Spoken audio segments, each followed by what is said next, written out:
네, 지금 저희 뒤로 보이는 이 사진, 이 화면 안에 그림이 뭔지 아시겠어요? 이제 황사 먼지를 이렇게 닦은 것 같은데요, 손에? 네. 네. 잠시만 있어도 보시기에 이렇게 누렇게 배어날 만큼 요즘 황사가 심합니다.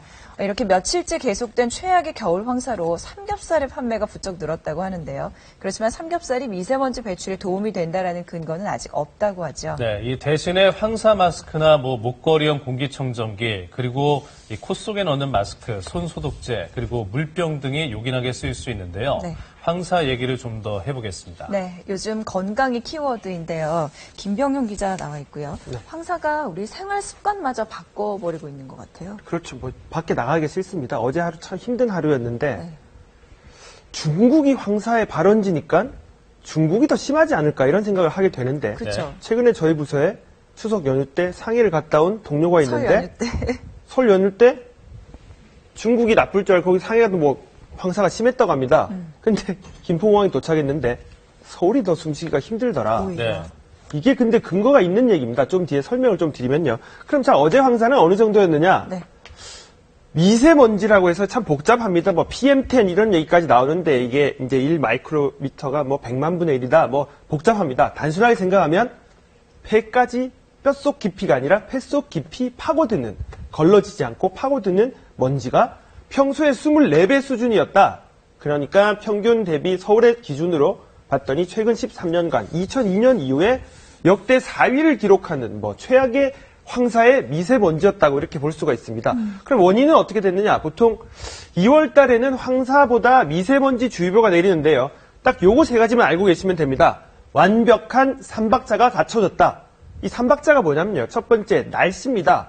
기후온난화 얘기를 많이 하죠. 황사 발원지에 온도가 올라갔습니다. 온도가 올라가면 지구과학을 잘하는 양정은 앵커 여기 저기압이 되죠. 여기 고기압입니다. 네. 고기압에서 저기압으로 가면 여기 상승 기류가 올라옵니다. 네. 다시 말하면 황사가 만들어지는데 이제 바람이 위로 올라가는 것이죠. 발원이 된다고 합니다. 네. 근데 건조한 발원지의 온도. 그렇죠. 건조하다는 것은 원래 이 지역이 춥기 때문에 얼음으로 가득 쌓여 있는데 날씨가 이제 기후 온난화로 얼음이 녹으면서 모래 같은 것들이 그렇죠. 이제 날리게 되는 네. 것이죠. 바람이 올라가고 모래가 날립니다. 한 방에 쓸어야 되겠죠. 바람입니다. 우리가 말하는 북서풍인데요.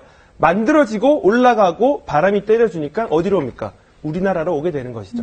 이번 같은 경우에 이 삼박자가 완벽하게 만들어졌다. 삼박자가 갖춰졌을 때 우리나라에 이제 황사가 오게 되는데 이게 보통 막 봄에 한 4일에서 5일 정도 오게 된다고 합니다. 일찍 왔습니다. 자, 발원지를 보면요. 이렇게 나와 있는데 제가 이제 7, 8년 전에 여기를 갔다 왔습니다. 네이몽우 지역.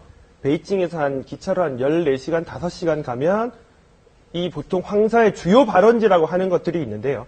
내몽골 고원이 한 절반 정도가 되고 나머지 지역이 이 밖에 뭐 16% 이렇게 되는데 그러면 여기 황사 발원지에는 황사의 농도가 어느 정도냐 제가 에피소드를 하나 설명드리면 저희가 이제 보통 ENG 장비라고 하는데 중국 같은 경우에는 카메라. ENG 장비를 못 가져가고 조그만 6mm 카메라를 들고 갑니다. 네이몽고 지역 바오터우에 내려서 차에서 내리자마자 찍으려고 했더니 촬영기자 선배가 카메라가 고장이 났다. 다시 말하면 바람이 한번 불었는데 카메라가 바로 고장이 난 것입니다. 내부로 비닐로 다 싸고 했는데 예. 자, 그 바람을 우리가 마신다고 생각하면 아까 양영은 앵커 이렇게 사진으로 나왔는데 네. 이런 결과가 나오는 것입니다. 중국발 황사가 중국 사람보다 한국 사람에게 더 나쁘다. 어떤 얘기일까요? 이게 아까 발원지에서 우리나라에 오게 되는데 중간중간에 요즘 뭐 중국에 자고 일어나면 뚝딱 건물이 만들어진다. 공업지대 많습니다. 미세먼지에 대기오염 물질까지 합쳐서 이렇게 가는데 실제로 실험 결과를 봤더니 베이징에 있는 어린이는 흙바람만 마시는데 네. 한국 서울에 있는 어린이는 흙바람에 대기오염 대기오염 물질까지 마신다. 결국 이런 가설이 성립하는 것이 아니냐 이런 얘기가 나오고 있습니다.